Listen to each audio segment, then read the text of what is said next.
दोस्तों, जब कोई शादीशुदा इंसान किसी लड़की या फिर औरत के प्यार में पड़ता है तो शुरू शुरू में तो उसे सब कुछ ठीक लगता है, पर जैसे जैसे समय गुजरता है समय के अनुसार वो एक ऐसी मुसीबत में फंस जाता है जहां से निकल पाना लगभग नामुमकिन हो जाता है। और फिर वो इंसान अपने आप को बचाने के लिए जल्दबाजी में कुछ ऐसा फैसला कर लेता है जिसकी वजह से उसकी खुद की जिंदगी तो बर्बाद होती है, उसके साथ साथ और भी न जाने कितने लोगों की जिंदगियां तबाह हो जाती है। आज की भी कहानी में सिर्फ कुछ ऐसी होता है। आज की जो सच्ची घटना मैं आपको सुनाने वाला हूँ, ये घटना है मुंबई शहर की। मुंबई का एक इलाका पड़ता है नाला सोपारा, और इसी नाला सोपारा का एक अपार्टमेंट का रहने वाला है संतोष जिसकी उम्र है लगभग 32 साल के आसपास। संतोष की पत्नी का नाम है मालती। दरअसल संतोष के परिवार में उसके माता पिता के अलावा एक छोटी बेटी है जिसका नाम है अंजलि जिसकी उम्र अभी मात्र 5 साल है। संतोष के पिता भालचंद, जो मूल रूप से उत्तर प्रदेश के बनारस जिले के रहने वाले हैं, करीब 30 साल पहले भालचंद एक नौकरी की तलाश मुंबई शहर में आते हैं और फिर मुंबई शहर में ही बस जाते हैं। भालचंद जिस अपार्टमेंट में रहते हैं उसी के नीचे अपना एक किराना का शॉप चलाते हैं। चूंकि संतोष भी ज्यादा पढ़ा लिखा नहीं था, इसीलिए संतोष भी अपना खुद का एक ऑटो रिक्शा चलाता है। संतोष भले ही ज्यादा पढ़ा लिखा नहीं है, पर अपनी बच्ची को पढ़ा लिखा कर उसका एक बेहतर करियर बनाना चाहता है। इसीलिए संतोष अपने ही इलाके के लोकमान्य तिलक इंग्लिश स्कूल में उसका दाखिला करा देता है। चूंकि बाप और बेटा दोनों ठीक ठाक पैसा कमाते हैं, इसीलिए घर में किसी भी चीज की कोई कमी नहीं है और पूरा परिवार बड़ी खुशहाल के तरह अपना जीवन व्यतीत करता है। लेकिन एक दिन संतोष के घर में दुखों का पहाड़ टूट पड़ता है। बात कर रहा हूं मैं 24 मार्च की शाम के करीब 7 बजे के आसपास। संतोष अपना ऑटो रिक्शा लेकर घर से निकला था। संतोष के पिता भालचंद, जो अपार्टमेंट के नीचे अपना किराना दुकान चला रहे थे, और उनके दुकान के सामने ही उनकी पोती अंजलि भी खेल रही थी। लेकिन खेलते वक्त ही अंजलि कहीं गायब हो जाती है। जब 1 घंटा का समय गुजर जाता है, रात्रि के करीब 8 बजे तक अंजलि जब अपने घर में नहीं जाती तो उसकी माँ मालती एकदम से परेशान हो जाती है और फिर परेशान होकर के अपने पति संतोष के नंबर पर फोन करती है और संतोष को घर पे बुलाती है। संतोष जब अपने घर पे पहुंचता है तो मालती अपने पति से कहती है कि 1 घंटा हो गया, अंजलि कहीं दिखाई नहीं दे रही है। इसीलिए संतोष भी अपने घर से बाहर निकलता है और सबसे पहले अपने पिता के दुकान पे जाता है और भालचंद से अंजलि के बारे में पूछता है। इसमें भालचंद भी अपने बेटे को जवाब देते हुए कहता है कि थोड़ी देर पहले अंजलि यहीं पे कुछ बच्चों के साथ खेल रही थी, अचानक वो कहाँ चली गई। जब अंजलि का कहीं कुछ पता नहीं चलता, उसके बाद से बाप और बेटा दोनों मिलकर के अंजलि को ढूंढना शुरू कर देते हैं। आस पड़ोस में तमाम लोगों से पूछताछ करते हैं। 2 घंटे का और समय गुजर जाता है, पर बावजूद इसके अंजलि का कहीं कुछ पता नहीं चलता है। रात्रि के जब 11 बज जाता है, अंजलि जब कहीं दिखाई नहीं देती है, उसके बाद से भालचंद अपने बेटे संतोष के साथ नजदीकी थाने में जाता है और सारी बात पुलिस को बताते हुए अपनी पोती की गुमशुदगी का रिपोर्ट दर्ज करा देता है। पुलिस भी जब अंजलि की गुमशुदगी का रिपोर्ट दर्ज कर लेती है, उसके बाद से भालचंद और संतोष को घर भेजते हुए ये आश्वासन देती है कि जितना जल्द हो सके हम अंजलि को ढूंढ लेंगे। भालचंद अपने बेटे के साथ घर पे तो आ जाता है, लेकिन पूरी रात कोई परिवार सो ही नहीं पाता है। अगली सुबह तक भी जब अंजलि का कुछ पता नहीं चलता है, आखिरकार संतोष अपनी बेटी के फोटो का कुछ पंपलेट छपवाता है और उसे लेकर के एरिया के तमाम दीवारों पे भी चिपका देता है। इधर पुलिस भी अंजलि का फोटो लेकर के तमाम व्हाट्सएप ग्रुप में तो शेयर करती है, साथ ही साथ सोशल मीडिया पर भी पोस्ट कर देती है। पर इसके बावजूद भी जब अंजलि का कुछ पता नहीं चलता है, अब पुलिस अंजलि के बारे में पता लगाने के लिए उसके घर पे जाती है और अंजलि के बारे में उसके परिवार वालों से पूछताछ करती है कि क्या आप लोग का किसी के साथ कोई दुश्मनी है। इस पे संतोष पुलिस वालों को जवाब देते हुए कहता है कि नहीं साहब, हमारा किसी के साथ कोई दुश्मनी नहीं है। पुलिस संतोष से कहती है कि अगर अंजलि का अपहरण हुआ होगा तो अपहरण करने वाले फिरौती के लिए कॉल जरूर करेंगे। अगर कोई भी फिरौती के लिए कॉल आती है तो आप लोग उनसे बड़े प्यार से बातचीत कीजिएगा और याद रखिए पुलिस को जरूर इन्फॉर्म करेंगे। पुलिस इतनी सारी बात कहने के बाद वापस चली जाती है, लेकिन जैसे ही एक दिन का और समय गुजरता है, आखिरकार अगले दिन 26 मार्च को पुलिस को एक सूचना मिलती है। दरअसल ये सूचना गुजरात के नवसारी रेलवे पुलिस स्टेशन से दी जाती है। गुजरात के नवसारी पुलिस रेलवे स्टेशन से फोन जब आती है तो पुलिस कहती है कि जिस लड़की को आप लोग की तलाश है, दरअसल वो लड़की हमें रेलवे स्टेशन के बाथरूम में मिली है।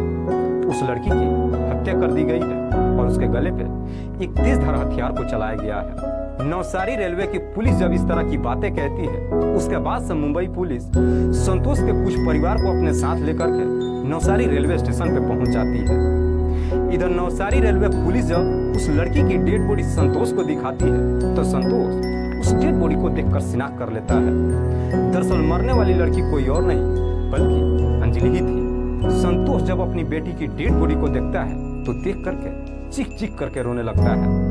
उसके बाद से मुंबई पुलिस वहां के तमाम कागजात पेपर को क्लियर करती है और फिर डेड बॉडी को अपने साथ लेकर मुंबई चली आती है और डेड बॉडी को पोस्टमार्टम के लिए भेज देती है। लेकिन सबसे बड़ा सवाल यह था कि आखिरकार मात्र 5 साल की अंजलि गुजरात के नवसारी रेलवे स्टेशन पे कैसे पहुंच गई और वहां पे उसकी हत्या किसने कर दिया। हालांकि इस बात की जानकारी जब संतोष के पड़ोसियों को मालूम चलता है तो कुछ लोग थाने पे पहुंच जाते हैं और थाने के बाहर धरना प्रदर्शन शुरू कर देते हैं और पुलिस के ऊपर दबाव डालने लगते हैं। पुलिस के ऊपर इतना काफी दबाव होता है कि आखिरकार पुलिस के कुछ सीनियर अधिकारी सामने आते हैं और सबको आश्वासन देते हुए कहते हैं कि हम 24 घंटे के अंदर हत्यारे को गिरफ्तार कर लेंगे। उसके बाद से पुलिस कैसे भी समझा बुझाकर लोगों को वहां से हटा देती है। पर यह मामला इतना काफी हाईलाइट हो जाता है कि पुलिस भी अब इस केस को काफी सीरियस तरीके से लेती है। दरअसल पुलिस अब अपराधी तक पहुंचने के लिए सबसे पहले संतोष के घर पे जाती है और उस इलाके में जो सीसीटीवी लगा हुआ था उसकी सीसीटीवी फुटेज चेक करती है। पुलिस जब सीसीटीवी फुटेज को चेक करती है तो आखिरकार उस सीसीटीवी में अंजलि एक महिला के साथ जाते हुए दिखाई देती है। पुलिस जब उस सीसीटीवी रिकॉर्डिंग को ला करके संतोष को दिखाती है और जब उस महिला के बारे में पूछताछ करती है, इधर संतोष भी जब उस महिला को देखता है तो देखने के बाद एकदम से चौंक जाता है। दरअसल संतोष उस महिला को देखने के बाद उसकी पहचान कर लेता है और पुलिस वालों से कहता है कि साहब इस महिला का नाम है अनीता बघोला। अनीता जिसकी उम्र है लगभग 28 साल, जो नाला सोपाड़ा के ही नगीन दास पाड़ा में रहती है। पुलिस जब संतोष से अनीता के बारे में पूछताछ करती है तो संतोष पुलिस वालों को जवाब देता है कि साहब मेरा अनीता के साथ पिछले कई सालों से प्रेम प्रसंग चल रहा है। संतोष जब ये सारी बातें पुलिस को बताता है उसके बाद से पुलिस अनीता के एड्रेस ले लेती है और उसके घर पे जाती है। दरअसल अनीता जो उस वक्त अपने घर पे ही मौजूद थी। पुलिस अनीता को गिरफ्तार करने के बाद थाने में लेकर आ जाती है और फिर अनीता से अंजलि की हत्या के बारे में पूछताछ करती है। अनीता भी बिना किसी शक्ति दबाव के तुरंत ही अपना जुर्म कबूल कर लेती है। लेकिन अनीता जब इस हत्या की पूरी कहानी बताती है तो एक ऐसी सच्चाई सामने निकल कर आती है जिसे सुनने के बाद खुद संतोष के भी परिवार वालों को अपने कानों पर यकीन नहीं होता है। दरअसल अनीता जो भले ही सांवले रंग की है पर देखने में बेहद ही खूबसूरत है। अनीता की पर्सनालिटी इतनी काफी खूबसूरत है कि कोई भी अगर एक बार उसे देखता है तो उसके तरफ देखते ही रह जाता है। दरअसल अनीता जो मूल रूप से गुजरात की रहने वाली है लेकिन नागिन दास पाड़ा में अपने माता पिता और भाई बहन के साथ रहती है और एक प्राइवेट कंपनी में नौकरी करती है। इस कहानी की शुरुआत होती है घटना से ठीक लगभग 7 साल पहले। दरअसल एक दिन अनीता अपने ऑफिस जाने के लिए लेट हो जाती है और नागिन दास पाड़ा बस स्टैंड पे जब पहुंचती है तो वहीं पे उसकी मुलाकात संतोष से होती है। दरअसल संतोष जो अपना ऑटो रिक्शा लेकर के खड़ा हुआ था।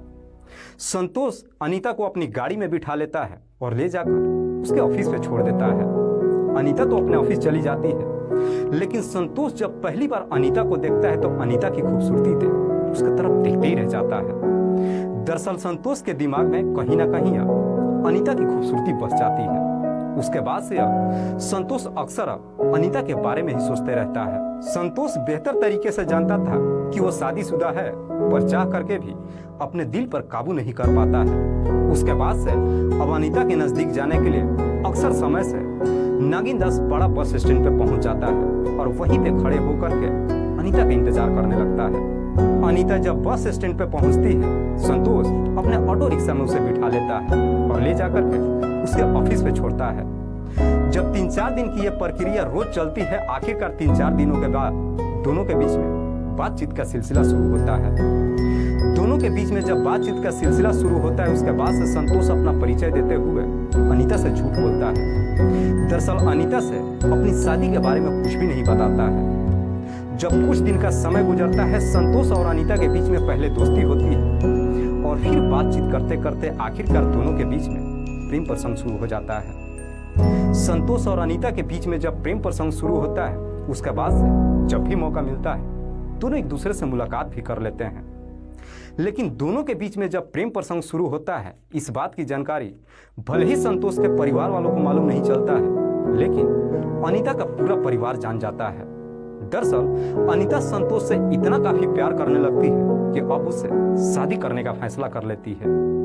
और एक दिन जब संतोष से शादी करने के लिए कहती है, तो संतोष भी उससे शादी करने का वादा कर लेता है और फिर दोनों के बीच में मान मर्यादा की सारी सीमाएं भी टूट जाती है, जिसकी वजह से कुछ ही महीनों के बाद अनीता प्रेग्नेंट हो जाती है। अनीता जब प्रेग्नेंट हो जाती है, इस बात की जानकारी जब संतोष को देती है, तो इस जानने के बाद संतोष भी एकदम से चौंक जाता है। दरअसल अनीता संतोष के ऊपर शादी करने का दबाव डालने लगती है, लेकिन संतोष अपनी कुछ मजबूरियां अनीता के सामने रख देता है और उसे समझाते हुए कहता है कि जो तुम्हारे पेट में बच्चा पल रहा है उसे गिरा दो, उसके बाद से हम शादी कर लेंगे।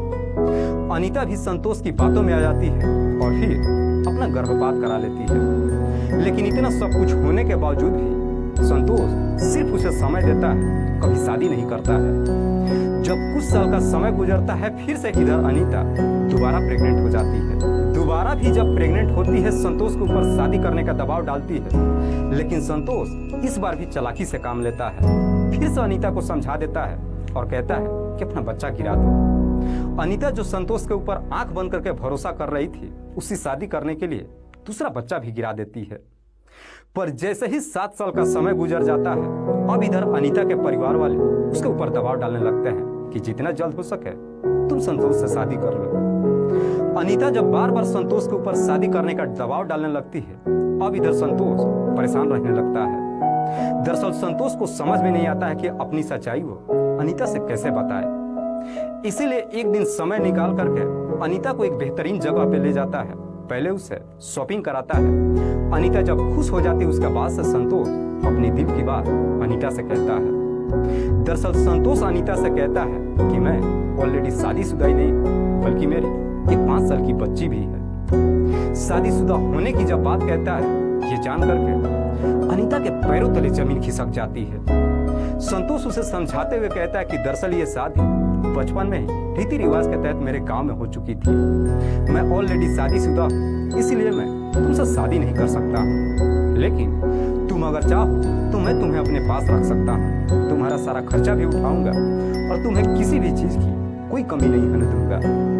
संतोष जब ये सारी बातें अनीता से कहता है, अनीता मूर्ति बन करके उसकी सारी बातें सुनती है। दरअसल अनीता को समझ में नहीं आता है कि संतोष को जवाब क्या दे। संतोष अपनी सारी बातें कहने के बाद वहां से तो अपने घर चला आता है, लेकिन जैसे ही अपने घर के लिए निकलता है, अब इधर अनीता के अंदर गुस्सा एकदम से भड़क उठता है। दरअसल अनीता गुस्से में इस प्रकार से पागल हो जाती है कि अब वो संतोष से बदला लेने की ठान लेती है। दरअसल अनीता सोचती है कि जिस तरीके से संतोष ने मुझे तड़पाया है, मैं भी बिल्कुल उसे वैसे ही तड़पाऊंगी। अनीता के दिमाग में एक ऐसा षड्यंत्र बनता है जिसे जानने के बाद लोगों का रूह तक कांप उठेगी।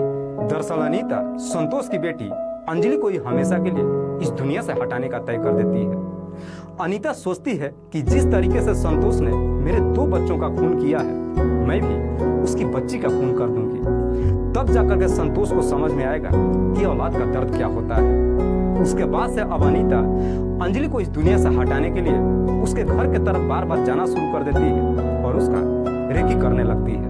जब पूरे तरीके से रेकी कर लेती है, आखिरकार 24 मार्च को शाम के करीब 6 बजे के आसपास नाला सोपारा संतोष के अपार्टमेंट के पास पहुंच जाती है। दरअसल उस वक्त अंजलि जो अपने दादा के दुकान के सामने ही कुछ बच्चों के साथ खेल रही थी। अनीता जब वहां पे पहुंचती है तो अपने साथ कुछ मिठाइयां भी लेकर के जाती है। जब वो चॉकलेट अंजलि को दिखाती है, अंजलि भी अनीता के पास चली आती है। उसके बाद से अनीता अंजलि को लेकर के वहां से सीधे रेलवे स्टेशन जाती है और फिर रेल के माध्यम से गुजरात के नवसारी रेलवे स्टेशन पे पहुंच जाती है। वहां पे पहुंचने के बाद अंजलि को लेकर के एक बाथरूम में जाती है और अपने पास से एक 30 धार हथियार को निकालती है और उसी हथियार को अंजलि के गले पे चला देती है। जिसकी वजह से अंजलि की घटनास्थल पे ही मौत हो जाती है। उसके बाद से अंजलि की डेड बॉडी को वहीं पे छोड़ करके वापस ट्रेन पकड़कर अपने घर चली आती है। दरअसल अनीता सोचती है कि मैं कभी पकड़ी नहीं जाऊंगी, लेकिन अंजलि को लेकर जब उसके घर से निकलती है वो सीसीटीवी में कैद हो जाती है। वाकई में अनीता जब ये पूरी कहानी पुलिस को बताती है, उसके बाद से पुलिस अनीता के तहरीर पे उसे गिरफ्तार करने के बाद अगले दिन जिला अदालत में पेश करती है, जहां से उसे जेल भेज दिया जाता है। दोस्तों, इस पूरी घटना के बारे में आप क्या सोचते हैं? आप अपनी राय हमें कमेंट बॉक्स में जरूर